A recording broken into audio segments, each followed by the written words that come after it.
Hello friends, welcome to my channel HC Squared. আজি এই ভিডিওত মই প্যাটাৰ্ণৰ মানে আৰিৰ যি প্ৰশ্ন আহে ৰিজনিং তাৰ ওপৰত আলোচনা কৰিবলৈ ওলাইছো। আগৰ ভিডিওটোৰ পৰা আপোনালোকক উপকৃত হ'ব। এইবোৰ সলভ কৰিবৰ কাৰণে ফাৰ্স্ট প্যাটাৰ্ণবোৰ যিবোৰ মানে দিয়া আছে সেইবোৰ কেনেকুৱা ক্ৰমত আছে, কোনপিনে মুখ কৰি আছে, কিমানটা আছে আদি কথাবোৰ লক্ষ্য কৰিব লাগিব। তাৰ পিছতে আমাৰ প্ৰয়োজনীয় আৰিটো পোৱা যাব। সো এটা আৰম্ভ কৰিছো। ফাৰ্স্ট কোৱেশ্চনটো আছে এটা, সিলেক্ট কাৰেক্ট প্যাটাৰ্ণ। সঠিক আৰি নিৰ্বাচন কৰক। এইটো এটা দিয়া আছে আৰু এইটো আমি কি প্যাটাৰ্ণ হ'ব এইটো আমি উলাব লাগে। ফাৰ্স্ট আমি চাইলাম, ফাৰ্স্ট এই দুটাত আমি চাইলাম কি কি আছে এই দুটা ক্ৰমত। নেক্সট আমি এই দুটা চাইলাম, এইটো ফাৰ্স্ট যি দুটা আছে এই দুটা কি ক্ৰমত আছে চাইলাম। এইটো আছে এইটো আছে ঠিক আছে, এইটো তলপিনে মুখ কৰি আছে, আকৌ এইটো ঠিক আছে।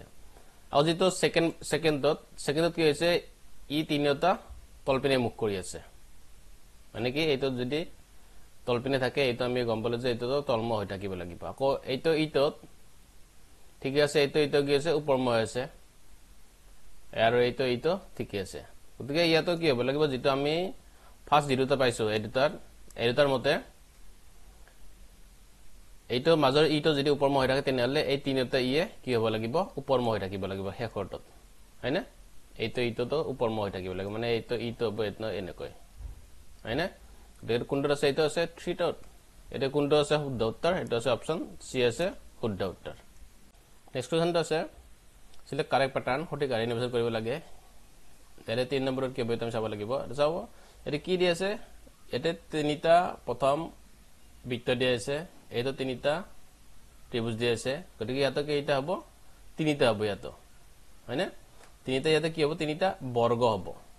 তাৰ পিছৰ কথাটো কি লক্ষ্য কৰিব লাগিব যে এইটো আমাৰ এইটো সৰু দুটা আছে বৃত্ত, এই বৃত্ত দুটাৰ এটা বৃত্ত কলা কৰা আছে, মানে ছেডেড কৰা আছে।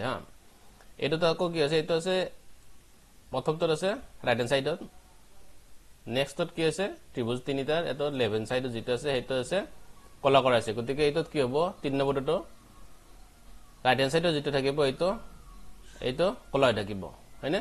কোনটো আছে কলা হয়, এইটোত আছে, আৰু এইটোত বৰ্গ হ'ব, হয়নে?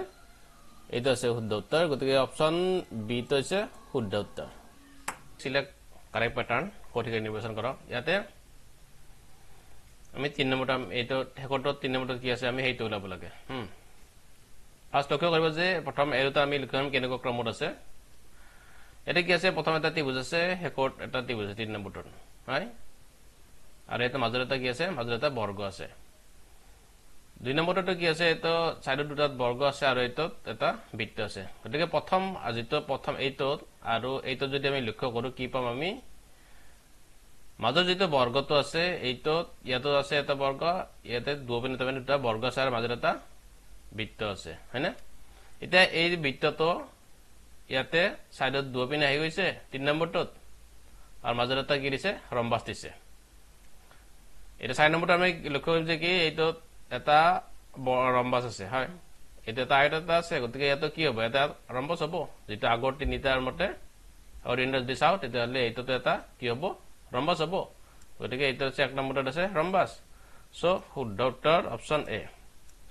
তো বন্ধুসকল ভিডিওৰ পৰা যদি আপোনাক উপকৃত হৈছে তেনেহলে লাইক কৰিব, কমেন্ট কৰিব, আৰু যদি মোৰ চেনেলত আপুনি নতুনকৈ আহিছে তেনেহলে অনুগ্ৰহ কৰি মোৰ চেনেলটো সাবস্ক্ৰাইব কৰি দিব। ধন্যবাদ।